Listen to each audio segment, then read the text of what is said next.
Wow, this is gonna be a good haul. They don't know what I'm capable of. The tower in here too. I don't think this is gonna go in my favor.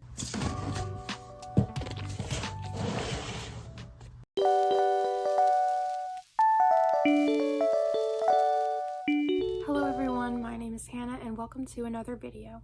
So in my last video, I took a bunch of books off my shelf to be unhauled. If you do want to see that video, I'll leave it in the description, as well as the Pango Books site that I am selling them on. In this video, we are going to be going through the books on the bottom shelf in this corner here. I'll show you.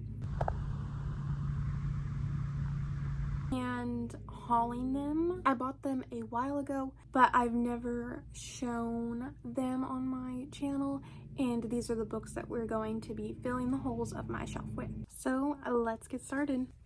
Okay, so the first book I have here is An Improbable Season by Rosalind Eves. I actually started this as an audiobook on Libby and was like, nope, this is too good to listen to. I want to read this, so I got it. When Talia, Calliope, and Karis set off to Regency London for their first season, they know exactly what they want. Talia means to make her mark among the intelligentsia and publish her poetry, perhaps even be a little irresponsible. Her sister, Collie, aims to take high society by storm with parties and gowns galore and a proper husband at the end of it all. Their cousin, Karis, hopes to earn her place among the nearly exclusive male scientific elite and has no interest in the social scene whatsoever. Though their goals may be different, at least they'll all be debuting in society together. But the best laid plans of Regency ladies tend to go awry, and this season it doesn't take long for things to fall apart.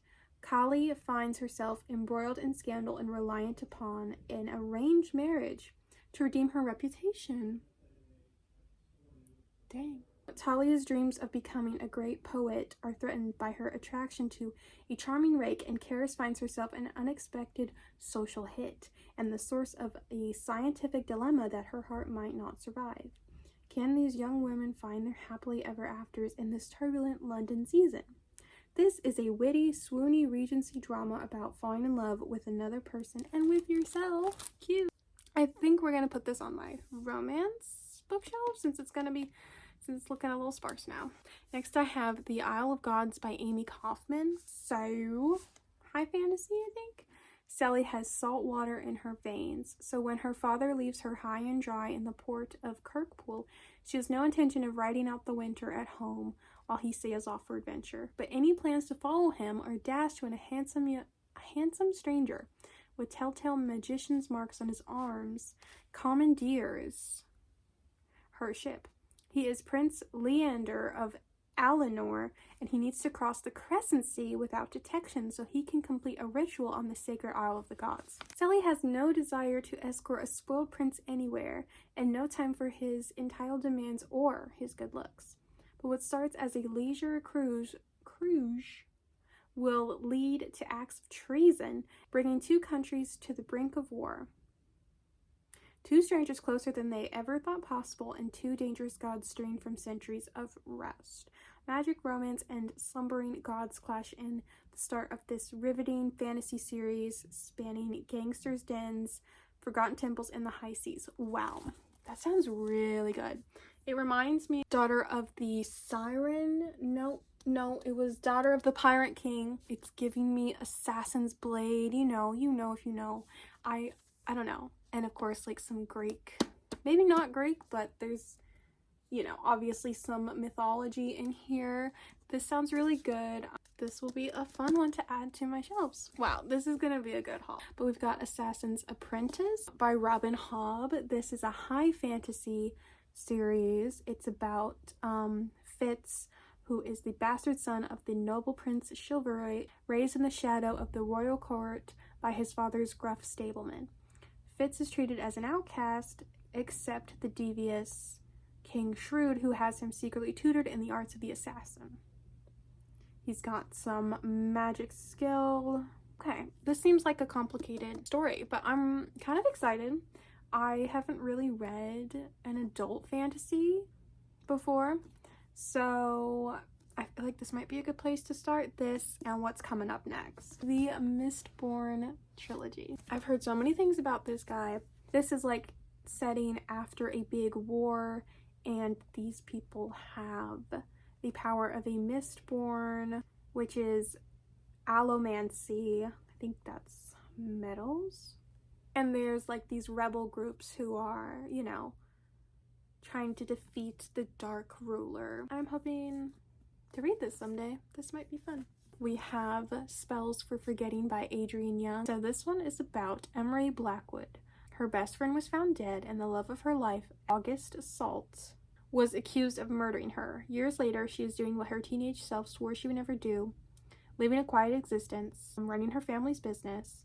But when the island, rooted in folklore and magic, begins to show signs of strange happenings, Emery knows that something is coming. I believe she goes back, and she and August kind of reconnect, and she tries to figure out what happened that night. So next I got The Housemaid by Frida McFadden. This sounds kind of right up my alley. Sounds kind of, you know, spooky. Every day I clean the Winchesters' beautiful house top to bottom. I pick their daughter up from school. I cook a delicious meal for the whole family before heading up to eat alone in my tiny room on the top floor. I try to ignore how Nina makes a mess just to watch me clean it up. How she tells strange lies about her own daughter, and how her husband Andrew seems more broken every day. I try on one of Nina's dresses just once, but she finds out. And by the time I realize my attic bedroom door only locks from the outside, it's far too late. But I reassure myself, the Winchesters don't know who I really am. They don't know what I'm capable of. And I really like hotels, scary houses, family drama. This should be good. I'm really hoping. That'd be great. Next, I have Babel by R.F. Kuang. So I read Yellowface by her, which was her fiction novel, and this is her fantasy one. 1828, Robin is brought to London by the mysterious Professor Lovell. There, Robin trains for years in Latin, ancient Greek, and Chinese, all in preparation for the day he'll enroll in Oxford University's prestigious Royal Institute of Translation, also known as Babel. The tower and its students are the world's center for translation and magic. Silverworking, the art of manifesting the meaning lost, and translation using enchanted silver bars, has made the British unparalleled in power. He finds himself caught between Babel and the shadowy Hermes Society, an organization dedicated to stopping imperial expansion. But when Britain pursues an unjust war with China over silver and opium, Robin must decide. Can powerful institutions be changed from within, or does revolution always require violence? The tower in here too. I really enjoyed her writing over anything else, so I think this will be great. Next, I've got The Paleontologist by Luc Dumas. Right here, it just says, a haunted paleontologist returns to the museum where his sister was abducted years earlier and is faced with a terrifying and murderous spirit in this chilling novel. I don't really want to know anything else. That sounds fantastic. I'm personally already scared of museums with dinosaurs in them, so this will have no change on that. And yeah, it's gonna be great. I don't think I've talked about this one. Dorothy Must Die by Danielle Page. So in this, it's a retelling, obviously, and Dorothy, is the bad person, the villain, and the main character isn't Dorothy, it's someone else who gets swept up by the tornado. And the main girl is recruited by the Revolutionary Order of the Wicked, and I've been given a mission: remove the Tin Man's heart, steal the Scarecrow's brain, take the Lion's courage, and then Dorothy must die. I've been wanting to read this for so long. I am a big fan of retellings, big fan of Wizard of Oz, Wicked, anything. I think I'm gonna read this when the movie comes out around then, and yeah, it'll be fantastic. Okay, next I have One True Loves by Taylor Jenkins Reid. This one is about Emma Blair. She marries her high school sweetheart Jesse. They build a life for themselves far away from the expectations of their parents and the people of their hometown in Massachusetts. They travel the world, But then Jesse, he is a production assistant on nature documentaries. He takes an assignment and his helicopter goes missing over the Pacific. Emma quits her job, moves back home. She runs into a friend. They, sparks fly and they get engaged. And then Jesse is found. One True Loves. Next, I have Warcross by Marie Lu. This reminds me of like Ready Player One. I believe there's like a competition. The obsession started 10 years ago and its fan base now spans the globe, some eager to escape from reality and others hoping to make a profit. Amika Chen works as a bounty hunter, tracking down Warcross players who bet on the game illegally. But the bounty hunting world is a competitive one and survival has not been easy. She hacks into the opening game of the International Warcross Championships only to accidentally glitch herself into the action. The game creator gives her an offer. He needs a spy on the inside of this year's tournament in order to uncover a security problem, and he wants Amika for the job. With no time to lose, Amika is whisked off to Tokyo and thrust into a world of fame and fortune that she's only dreamed of. That sounds awesome. Yeah. Next, I have Reckless by Lauren Roberts. I did not read Powerful. I'm not gonna read Powerful. But I read Powerless.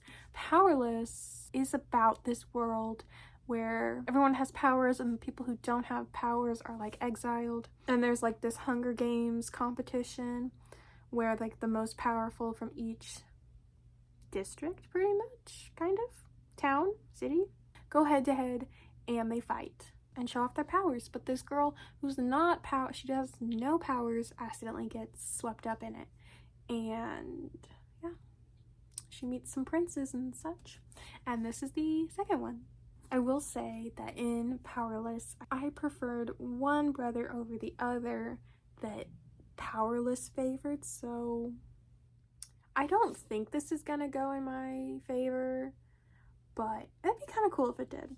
Next, I have Sherwood by Megan Spooner. This is a Robin Hood retelling. It's about Marion.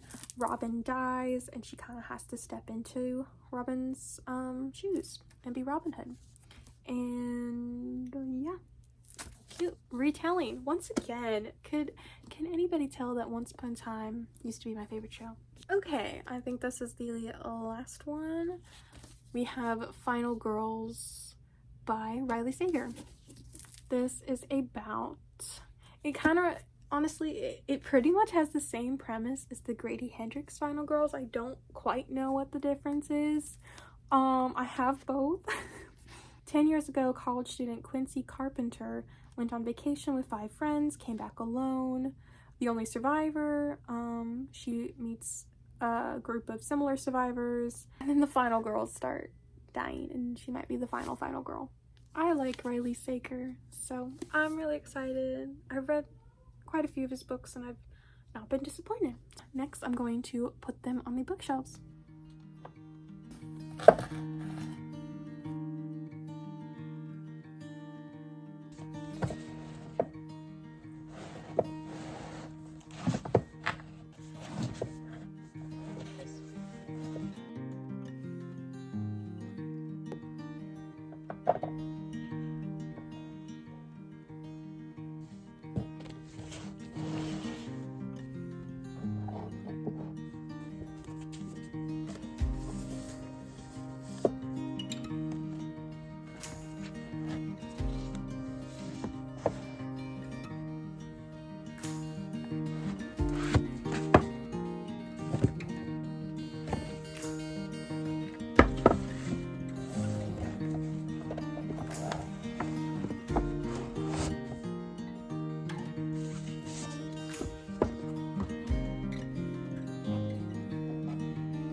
Thank you so much for watching, and I'll see you in the next one. Bye.